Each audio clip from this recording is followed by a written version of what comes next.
यही देख करके बार बार आपको समझाया जाता है, ए भाई चूक मत करो।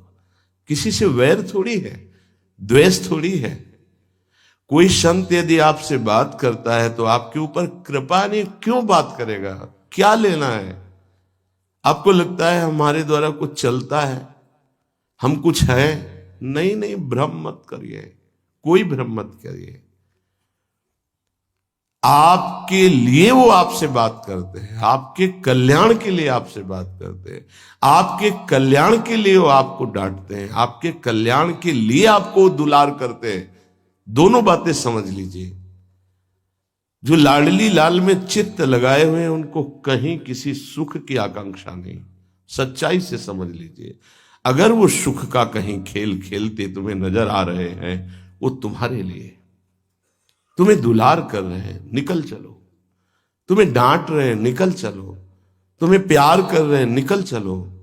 तुम्हारे मन को अपने प्यार में फांस करके श्री जी के चरणों में समर्पित कर देना, यही काम है। ये सब संतों का यही कार्य है। तुम्हारे संसार के प्यार में फैले हुए मन को समेटकर अपनी वाणी, अपने प्यार के बल से उसे प्रियालाल के चरणों में समर्पित कर देना। पर आपके अंदर ये चाह हो जाएगी, तभी आप उस प्यार को समेटने में सहयोग दे पाएंगे। मुझे अब इस ब्रह्मा के रचे हुए माया से मुक्त होना है, पर आप तो इन्हीं खिलौनों में राजी हैं। और जब इन खिलौनों से मन को हटाने की बात कही जाती है तो आपको बुरा लगता है। आपसे जिसे कहा जाता है कि अब आप ऐसे रहिए, मनो चिन्हारो नाय, तो आपको लगता है कि हमारे संबंधों में प्रहार कर रहे हैं। तुम्हारे संबंध जितने हैं इनका प्रहार पहले हो चुका है काल के द्वारा, तुम इनको नहीं रोक पाओगे। काल पहले ही काट चुका है सारे संबंध। बस तुम संबंध का राग लेकर के यहां से जाओगे, दुर्गति हो जाएगी। और संबंध को प्रियालाल के चरणों में समर्पित करके जाओगे तो सदगति हो जाएगी, अनुराग हो जाएगा। जो आसक्ति संसार के संबंधों में है, वही आसक्ति जब संत महापुरुषों से हो जाती तो मोक्ष का खुला हुआ द्वार, ये भगवान कपिल देव जी कहते हैं। आप अपना अधिकार अपने में मत रखिए, गुरुजनों को दे दीजिए। अब हमारे जीवन की बागडोर आपके हाथ में है, आप जिस दिशा में चाहें ले चलें। हमारा केवल आपकी आज्ञा पालन करना कर्तव्य। तो कह रहे कदापि चिन्मयादुपरि चेत स्पृहा रोहिणे। यदि तुम्हें इस चेतन अचेतन जगत से मुक्त होने की इच्छा जागृत हो गई है तो पहला, स्नेह का संबंध किसी से मत रखिए। स्नेह का संबंध केवल प्रियालाल से रखिए। वही स्नेह जो माता में, जो पिता में, जो भाई में, जो बंधु में, पत्नी में, पुत्र में, वही स्नेह प्रियालाल को चाहिए। आप और सब कुछ दो, भगवत प्राप्ति नहीं होगी। ये स्नेह दे दो तो भगवत प्राप्ति पक्की हो जाएगी। सबसे स्नेह करो श्यामा श्याम के संबंध से। हमारा स्नेह का संबंध श्यामा श्याम से, श्यामा श्याम के संबंध से स्नेह कोई फर्क नहीं पड़ेगा। पर आपको अभी ये कला नहीं आती है। आप जब तक एक बार समस्त संबंधों के स्नेह को बटोर कर प्रियालाल के चरणों में समर्पित नहीं कर देते, तब तक आपको लगेगा, वाणी से बोलोगे कि सब भगवत भाव से, लेकिन पूरा राग यही है, ये हमारे अमुक है, हमारे अमुक है। इसलिए इस रहस्य को समझो, पहले हटो, फिर जब वो राग अनुराग में बदल जाता है तो फिर पूरे विश्व से प्यार करो, कोई फर्क नहीं पड़ेगा। सब जीवन सो प्रीति रीति निवाहत आपनी, क्योंकि वो रीति जानता है। हमारी रीति श्यामा श्याम के संबंध से ही सबको मानना। एकांत की रति विधान करो, शब्दों को समझिए। एकांत की रति विधान करो, अर्थात हमारे हृदय देश में केवल इष्ट और गुरुदेव के सिवा किसी से प्रीति नहीं। पर बहुत इस बात से हम कमजोर हैं। कहीं न कहीं हम अपनी प्रीति, हमारा दोस्त है, हमारा मित्र है, हमारा रिश्ता है, हमारा संबंध है, तो श्री जी करुणा करके आपको लाई अपने संबंध पुष्ट करने के लिए, फिर भी आप अज्ञानवश उन्हीं संबंधों को पुष्ट करते हैं जिससे आपकी दुर्गति हो जाए। जो आपके, अरे एक हिरन के बच्चा के संबंध ने एक जन्म नष्ट कर दिया, फिर और किसकी बात करें। इसलिए एकांत की रति विधान करो। एकांत की आपकी रति हो चुकी है, इसका परिचय आपके सामने भारी विपत्ति आई, मन केवल श्री जी में, भारी संपत्ति सुख संपदा केवल श्री जी में मन, यह है एकांत की रति। अब उसको कोई विचलित नहीं कर सकता। जहां विषयी जन रहते हैं, विषयी जन संभाषण करते हैं, उस स्थान में, उस भीड़ में, उन लोगों के बीच में अरुचि हो जाना। रतिम मदन मोहने विदधताम तदेकांतिकीम। एकांत की भक्ति, विरति, जन समुदाय, प्रपंच भाषण करने वाले, इनसे संबंध नहीं। ना संतु जनतापने प्रतिवसंतु वृंदावने। जनता अर्थात केवल विषय प्रपंच की वार्ता करने वाले, तापने, हृदय में ताप पैदा हो उनके संग नहीं, मुझे संग नहीं, कोई भी हो, प्रिया प्रीतम से तुम्हें मतलब नहीं, उनकी चर्चा से मतलब नहीं, उनके संबंध से मतलब नहीं, तो हमारा आपसे क्या संबंध। देखो, जगत के संबंध प्रियता दिखा करके भोग सामग्री दे सकते हैं, धन दे सकते हैं, व्यवस्था दे सकते हैं, पर प्रियालाल की प्रीति नहीं। पूज्य श्री रघुनाथ दास गोस्वामी जी जब अपने गृह का त्याग करके महाप्रभु चैतन्य देव की शरण में गए, तो 2-3 दिन जो महाप्रभु को भिक्षा आती थी उसी से महाप्रभु दे देते थे।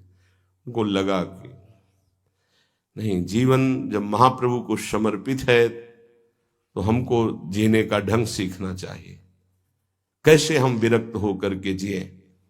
इतने में घर से भेजे हुए बहुत से सेवक, रुपया, सामग्री, रसोईया सब आ गया, क्योंकि बहुत बड़े धनी थे उनके पिताजी, और पिता के भाई दोनों के बीच में एक लाड़िले पुत्र थे पूज्य श्री रघुनाथ दास गोस्वामी, जिनकी समाधि राधा कुंड में विराजमान है। अब सुंदर सुंदर पकवान, भोग सामग्री घर के भेजे हुए रसोइये सब बनाते, प्रभु को भोग लगता, महाप्रभु चैतन्य देव को भी। और फिर विचार किया, क्या ये माता पिता के द्वारा दी हुई सुविधा वैराग्य में कलंक नहीं है? मेरा जीवन प्रभु के लिए, क्या मैं प्रभु आश्रित नहीं जी सकता? जब विरक्त हो गया तो माता पिता के द्वारा दी हुई भोग सामग्री से जीना निषेध है। प्रवृत्ति और निवृत्ति 2 मार्ग हैं। प्रवृत्ति मार्ग में स्वयं अधिकार हो जाता है पुत्र और पुत्री का माता पिता की संपत्ति पर, निवृत्ति मार्ग में नहीं, स्वीकृत नहीं है। निवृत्ति मार्ग में स्वीकृत नहीं।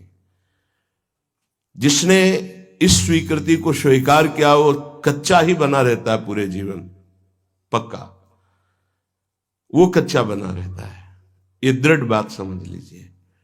आज तक इतिहास है विरक्तों का। निवृत्ति मार्ग पर अगर वैराग्य ले लिया तो माता पिता के द्वारा उसका भरण पोषण कभी नहीं हुआ। आप पढ़ करके देख लीजिए, चाहे कोई भी हो, किसी भी मार्ग का हो। जब रत्नावती जी ने, उनके लिए चिट्ठी आई, पुत्र ने भेजा कि पिता ने सभा में मुंडी का पुत्र कह के कहा, मतलब सन्यासिनी का पुत्र कह के, माता अब हमारी इस नाम की रक्षा करना।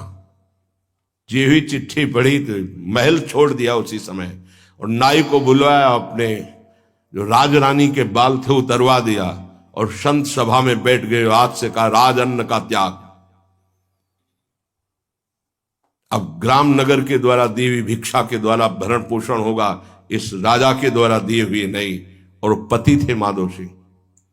जब ये बात सुनी तो उनको भयंकर क्रोध हुआ। मेरे सामने मेरी पत्नी, मेरा इस तरह का अपमान, मारने का प्रयास किया, निष्फल है। अंततो गत्वा, चरणों में हाथ रख के माथा रखा है, पढ़ के चरित्र देख लेना। नहीं इनके महल में रहूंगी, नहीं इनका भोजन पाऊंगी। विरक्त होकर के माता पिता के द्वारा भरण पोषण होना एक बार एक भिक्षा के लिए तो अनुमति है। अगर विरक्त हो गया है, एक भिक्षा अगर माता पिता करा दे तो वो स्वीकृत है, इसके अलावा नहीं।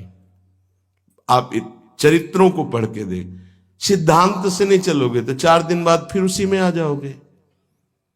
जब हम विरक्त हो गए, पूरे विश्व का भरण पोषण प्रभु करते, तो मेरा नहीं करेंगे क्या?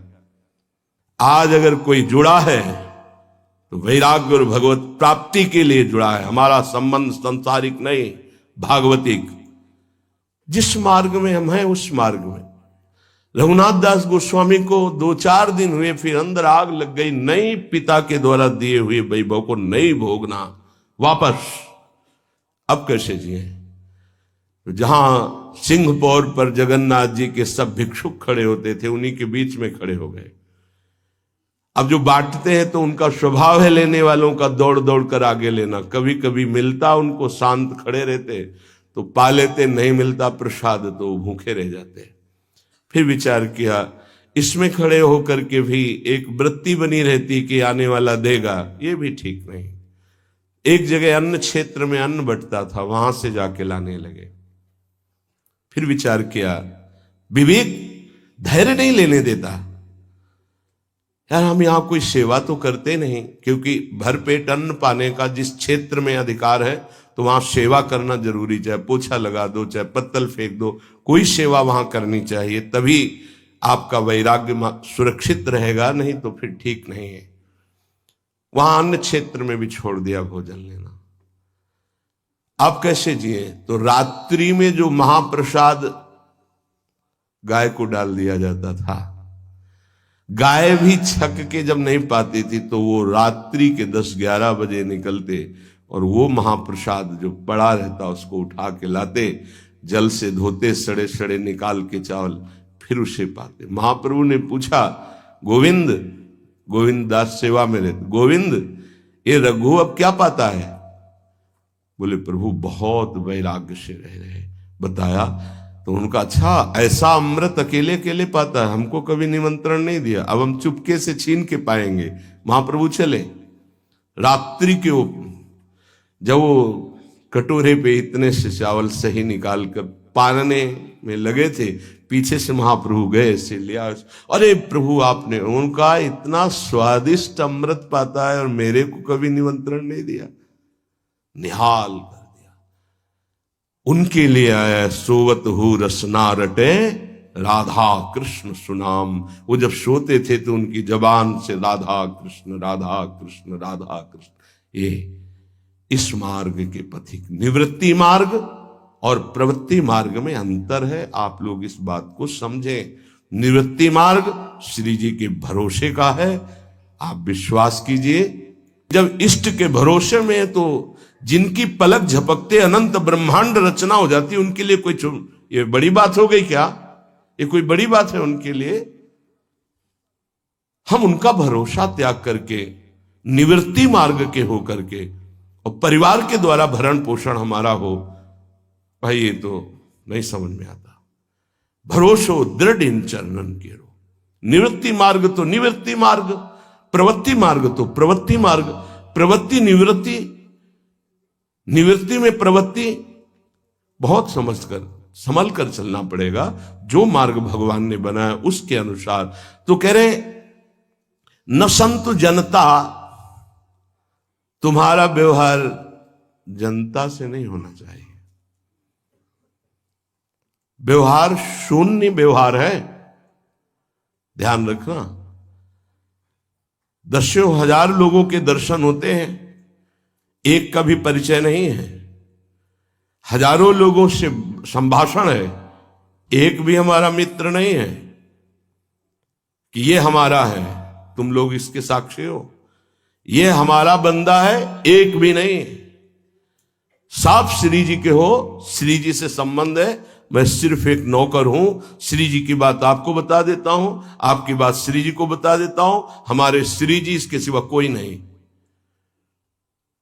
एकांत की रति, जनता से संबंध रहित, श्री जी के संबंध से सब जीवन सो प्रीति। श्री वृंदावन में वह चिदानंद रस को प्राप्त होता है। यह है रहनी। वृंदावन इह विधि बसे तज के सब अभिमान, तृणते नीचो आपको जाने सोई जान। ये समझ जाओ किस बात का आश्रय लिए हो। जिनको ब्रह्मांड रचने में सेकेंड नहीं लगा है, वो हमारी प्रियाजू के अधीन है।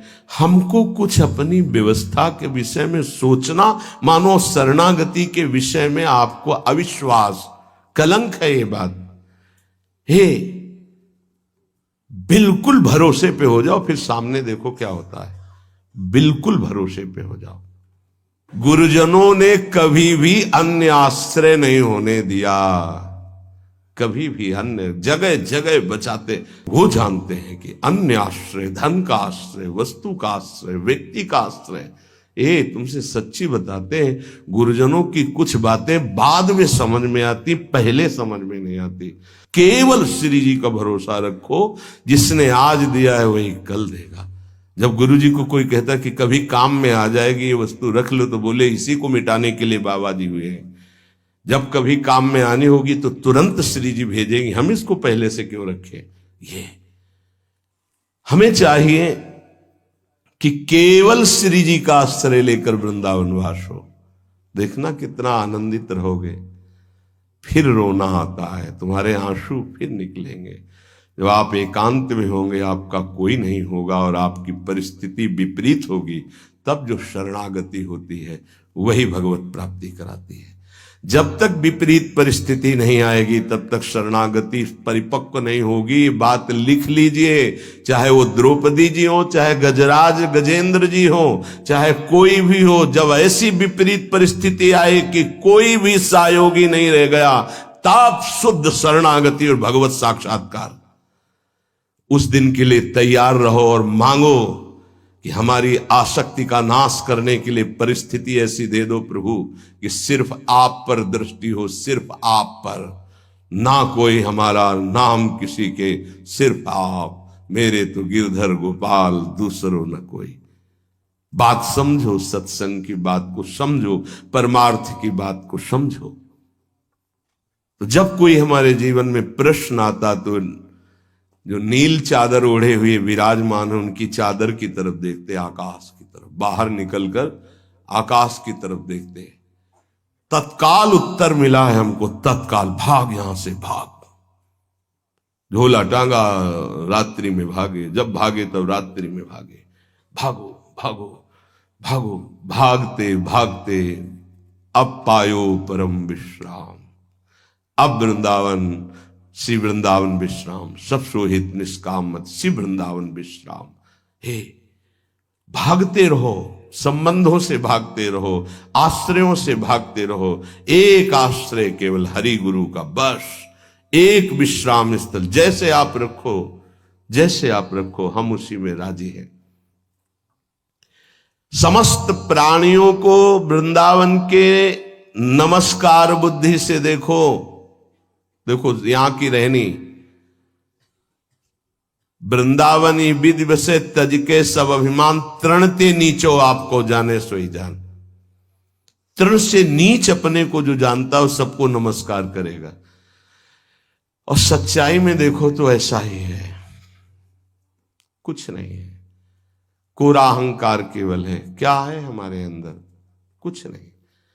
अगर गुरु कृपा न हो, प्रियालाल की कृपा न हो, तो कुछ नहीं। हाथ उठा के कहते हैं कोई बल नहीं है। बल है तो वो है, नहीं तो वो नहीं, तो कुछ बल नहीं। क्या बल है? आप देखो, अंदर से देख लो बैठ के, तुम्हारे अंदर क्या बल है। फिसल कर गड्ढे में गिरने का तो बल है, लेकिन गड्ढे से निकलने का बल तो नहीं है। फिसलने में क्या बल? फिसल कर गिरने का तो है, लेकिन गिर के संभलने का बल ये केवल गुरु का बल है, ये केवल इष्ट का बल है। इसलिए श्री धाम वृंदावन का आश्रय और वास स्वीकार करो। सबसे छोटा अपने को समझो, समस्त प्राणियों को नमस्कार करो। क्यों? क्योंकि कहीं कोई वृंदावन में किसी का अपराध न बन जाए। नमंतु ननु जंतु कानिह नमंतु रस्तु क्वचित। कहीं ऐसा ना हो जाए यहां किसी भी जंतु का, किसी भी जीव का, किसी भी शरीरधारी का अपराध न बन जाए।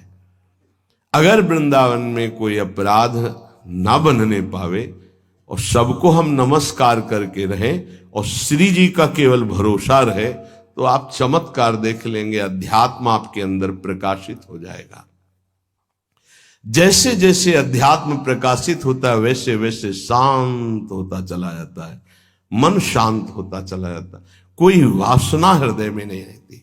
पूज्यपाद श्री उड़िया बाबा जी महाराज से प्रश्न किया, पीछे वर्णन किया गया था कि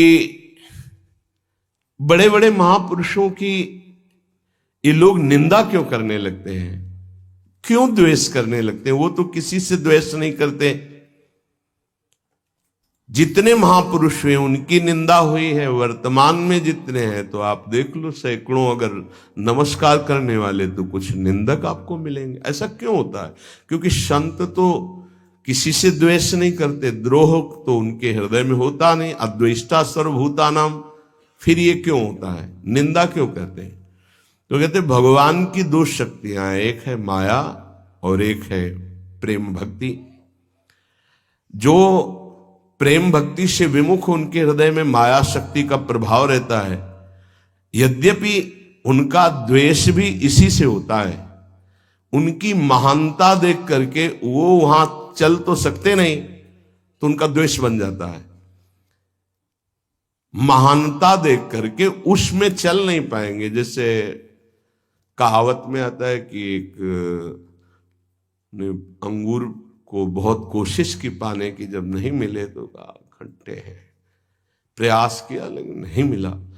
तो उनका प्रयास माया जनित है, तो प्रेम या भक्ति या सद्गुण या भगवद आश्रय नहीं धारण कर पाते, तो उनको द्रोह हो जाता है संतों से। अब नरसिंह मेहता जी का चरित्र देखिए, बड़े बड़े भक्तों का, उन्हीं के गांव के लोग, उन्हीं के घर के परिवार के जनों ने ही द्रोह पैदा कर दिया। द्वेष, निंदा, मारने की चेष्टा, अपमान, ऐसे। अच्छा सोचो, उड़िया बाबा जैसे महापुरुष से क्या कभी ऐसा हो सकता है कि उनके मारने के लिए आदमी लगा दे? विचार करके देखो।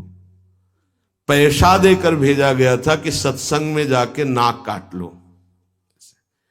वो आदमी चुपचाप चाकू लेकर के आया और प्रणाम के बहाने तो संतों के सामने कौन रोकता, तत्काल चाकू निकाली और जे भी मारा तो हाथ पकड़ते पकड़ते चावल भर नाक में चल, मतलब थोड़ा सा ऐसे खून निकलने लगा। ऐसे बाबा ने रोका, पकड़ा और गुफा में ले गए। आज भी गुफा नीचे जो बनी हुई, बैठे और गरम दूध चीनी डाल के मंगवाया, पिलाया और कहा धैर्य धारण करो, बिल्कुल डरो मत, तुम्हें कोई नहीं मारेगा, तुमने ऐसा क्यों किया?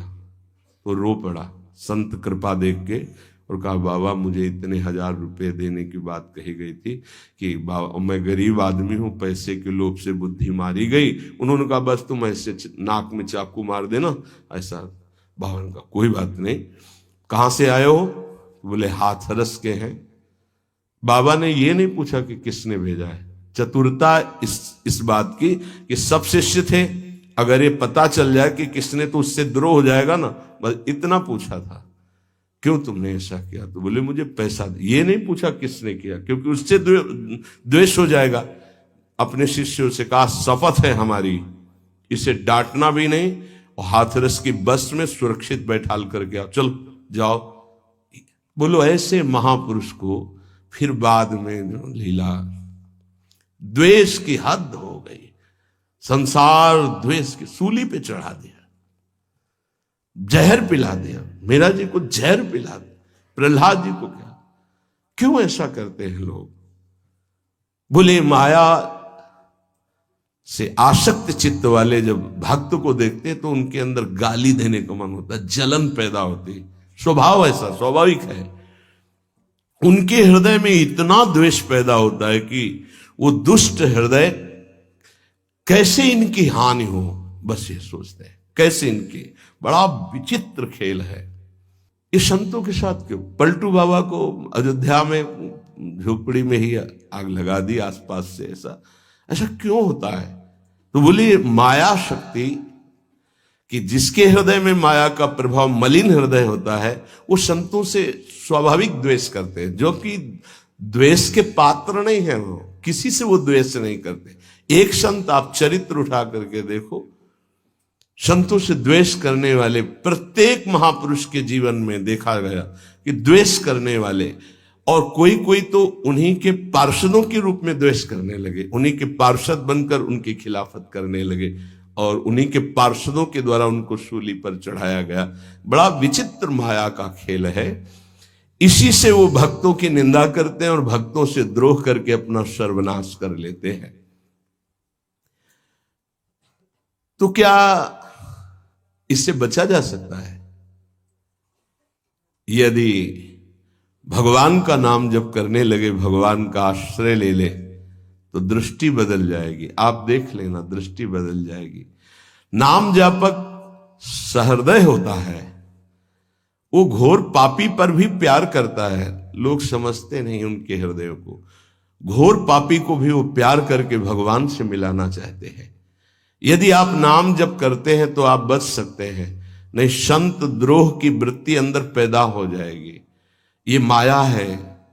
ये जहां किसी महापुरुष का यश सुन तो वही निंदा शुरू कर देता है, क्योंकि माया उसका पतन कराती है और भक्ति उत्थान करा